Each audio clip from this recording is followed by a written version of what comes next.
हमारे चैनल में आप सभी का बहुत बहुत वेलकम है। आज हम लोग एक बार देख लेते हैं कल हमने क्या पढ़ा था। हमने कुछ क्वेश्चंस को रिवीजन किए थे, उसको एक बार फिर से रिव्यू कर लेते हैं ताकि याद हो जाएगा। बालकृष्ण भट्ट की रचना बातचीत क्या है, तो यह एक ललित निबंध है। बालकृष्ण भट्ट किस युग के निबंधकार थे, तो ये भारतेंदु युग के निबंधकार थे। मनुष्य की बातचीत का सबसे उत्तम तरीका क्या है, तो अवाक होकर के अपने आप से बातचीत करना या स्वयं से बातचीत करना। संवाद में सबसे महत्वपूर्ण क्या होता है, तो आत्मीयता होता है, ये हमने कल पढ़ा था। बालकृष्ण भट्ट का जन्म कब हुआ था, 23 जून 1844 को। संयोगिता स्वयंवर की रचना श्रीनिवास दास ने की थी। कौन सी रचना बालकृष्ण भट्ट की नहीं है, तो यह था परीक्षा गुरु, नूतन ब्रह्मचारी था, 100 अजान 1 सुजान, सद्भाव का भाव, ये तीनों का तीनों बालकृष्ण भट्ट की रचना है। कौन सी रचना बालकृष्ण भट्ट की है, तो रेल का विकट खेल। इस ऑप्शन में 4 ऑप्शन में से रेल का विकट खेल बालकृष्ण भट्ट की रचना है। आगे बढ़ते हम लोग। बालकृष्ण भट्ट ने कौन सा मासिक पत्र निकाला था, हिंदी प्रदीप।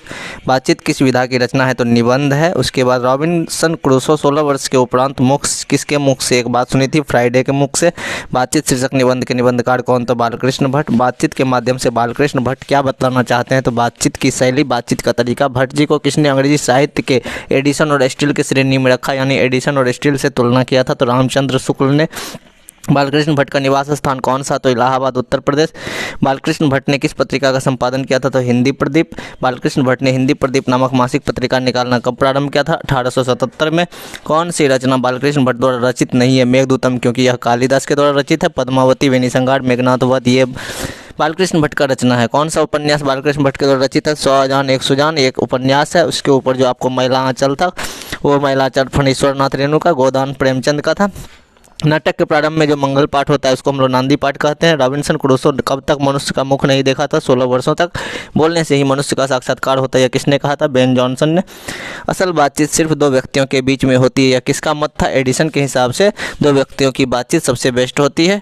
एडिसन के अनुसार असल बातचीत कितने लोगों के बीच में, तो अभी इस प्रश्न को रिपीट किया था, 2 व्यक्तियों के बीच में। बातचीत से मन किस प्रकार का हो जाता है, हल्का और स्वच्छ हो जाता है। किसके न होने पर सृष्टि गूंगी प्रतीत होती है, वाक शक्ति। आर्ट ऑफ कन्वर्सेशन यानी बातचीत करने की कला कहाँ के लोगों में सर्वाधिक प्रचलित है, यूरोप के लोगों में। बालकृष्ण भट्ट किस काल के रचनाकार थे, आधुनिक काल के रचनाकार थे। बालकृष्ण भट्ट के पिता कौन थे, बेनी प्रसाद भट्ट। बालकृष्ण भट्ट की मृत्यु हुई थी 20 जुलाई 1914, जन्म हुआ था 23 जून 1844। बालकृष्ण भट्ट की मां का नाम पार्वती देवी। बालकृष्ण भट्ट ने किस शब्दकोश का संपादन किया था, हिंदी शब्दकोश का। हिंदी प्रदीप को बालकृष्ण भट्ट ने कितने वर्षों तक चलाया था, 33 वर्षों तक चलाया था। बालकृष्ण भट्ट ने वेदों की समीक्षा कब की थी, 1881 ईस्वी में वेदों की समीक्षा की थी। बालकृष्ण भट्ट ने कब संयोगिता स्वयंवर की आलोचना की थी, 1886 में यह संयोगिता स्वयंवर की आलोचना की थी। संयोगिता स्वयंवर किसकी रचना है, तो हमने देखा था श्रीनिवास दास का। हिंदी शब्दकोश के संपादन के लिए किसने बालकृष्ण भट्ट को काशी बुलाया था, श्याम सुंदर दास ने। 1885 में प्रयाग के किस विद्यालय में बालकृष्ण भट्ट ने संस्कृत किस का अध्यापन किया था, यानी अध्यापक थे, शिक्षक थे, तो ये थे KCAB स्कूल। प्रयाग के मिशन स्कूल में कितने वर्षों तक उन्होंने अध्यापन का कार्य किया था, 6 वर्षों तक। बालकृष्ण भट्ट के पिता का पेशा क्या था, क्या काम करते थे, तो व्यापारी थे। बालकृष्ण भट्ट की माता किस विषय की विद्वान थी, संस्कृत विषय की।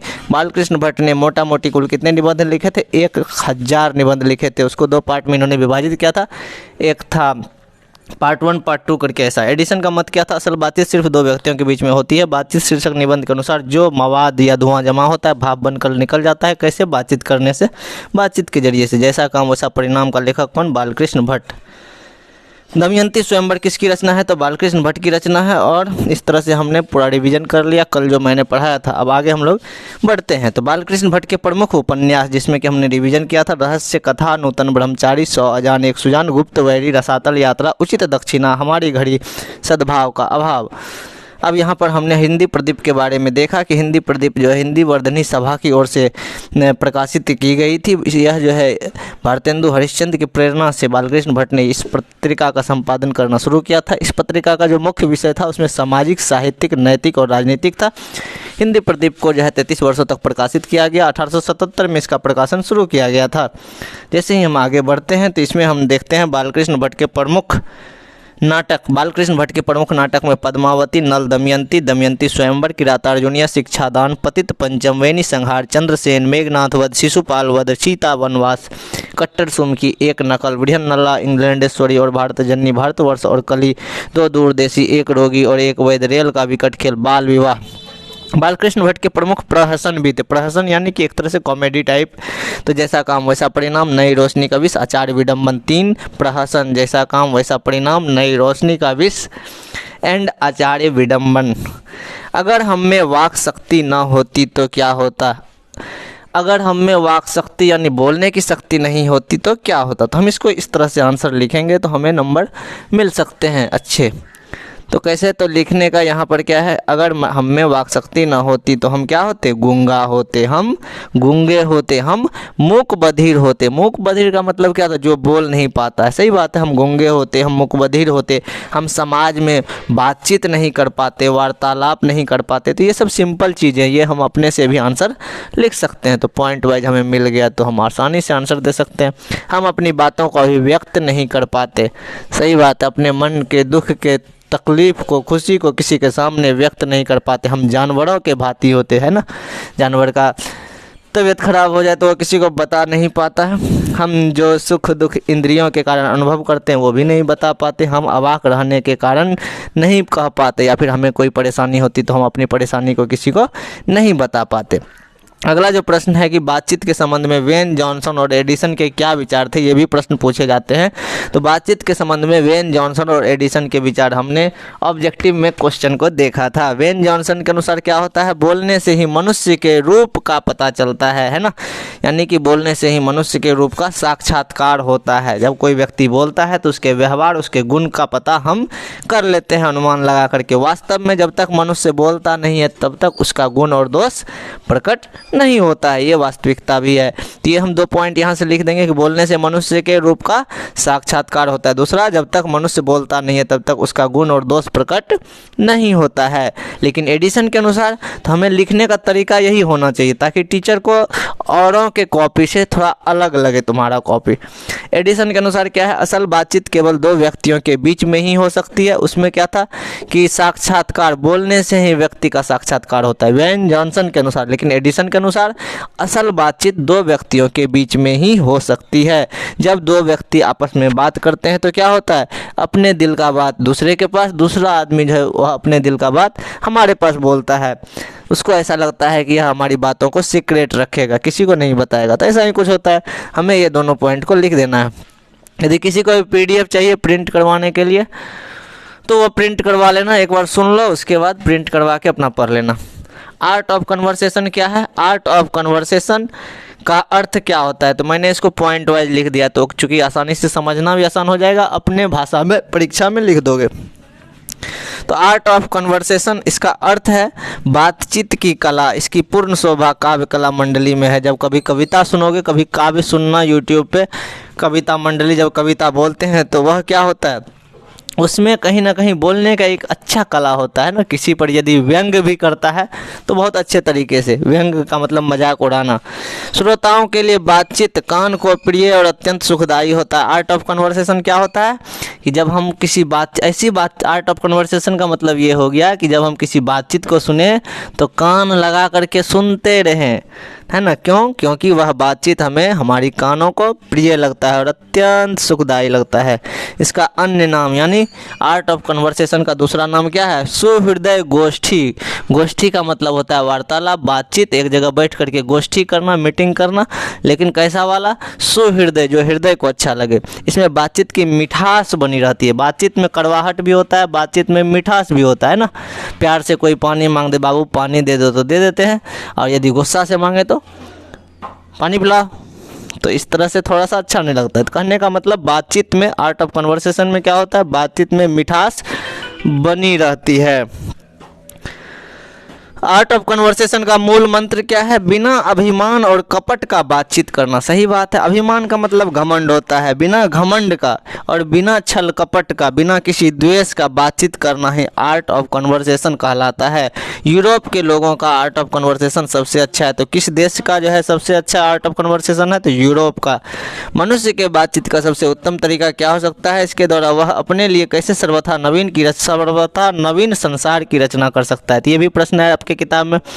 तो मनुष्य का बातचीत करने का सबसे उत्तम तरीका क्या है और वह अपने लिए कैसे नया संसार का निर्माण कर सकता है? तो मनुष्य का बातचीत करने का सबसे उत्तम तरीका है खुद से बात करना।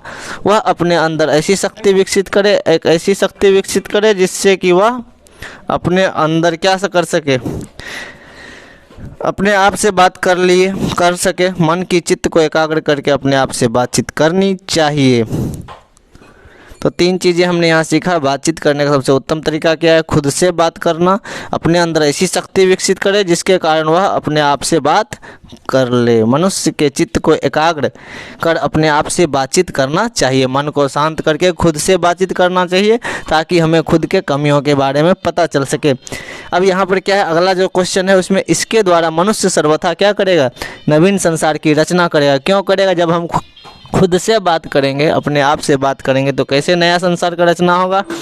क्यों? क्योंकि इससे आत्मचेतना का विकास होगा, वाणी पर नियंत्रण हो जाएगा, दुनिया में किसी से दुश्मनी नहीं रहेगा।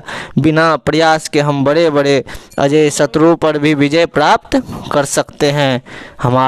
इससे हमारी वाक शक्ति का दमन नहीं होगा और दुनिया बहुत ही खूबसूरत हो जाएगी। तो 3-4 चीज़ें बताया मैंने इसमें। सबसे पहले खुद से बातचीत करने के लिए हमें आदत डालनी होगी, अपने अंदर एक शक्ति विकसित करना हो जिससे हम खुद से बात कर सकें, मन को एकाग्रचित्त कर सकते हैं। इसके द्वारा मनुष्य नया संसार का रचना कर सकता है। क्यों? क्योंकि इससे आत्मचेतना का विकास होगा, वाणी पर नियंत्रण होगा, किसी से दुश्मनी नहीं होगी।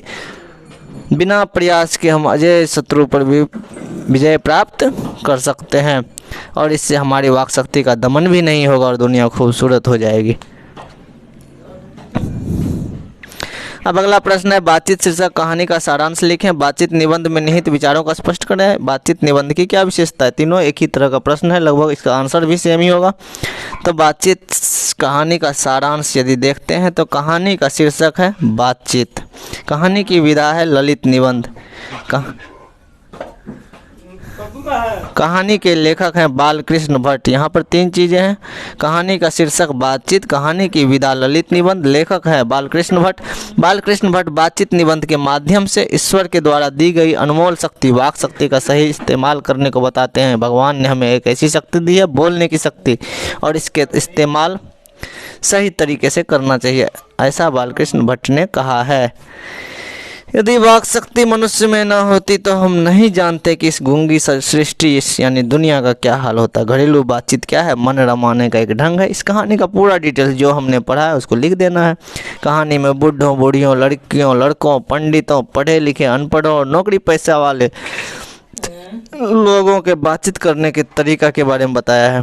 जहां आम आदमी को अपनी ज़िंदगी को मज़ेदार बनाने के लिए खाने, पीने, चलने, फिरने आदि की ज़रूरत होती है, वहां जो है बातचीत करना भी उतना ही ज़रूरी है, उतना ही आवश्यक है।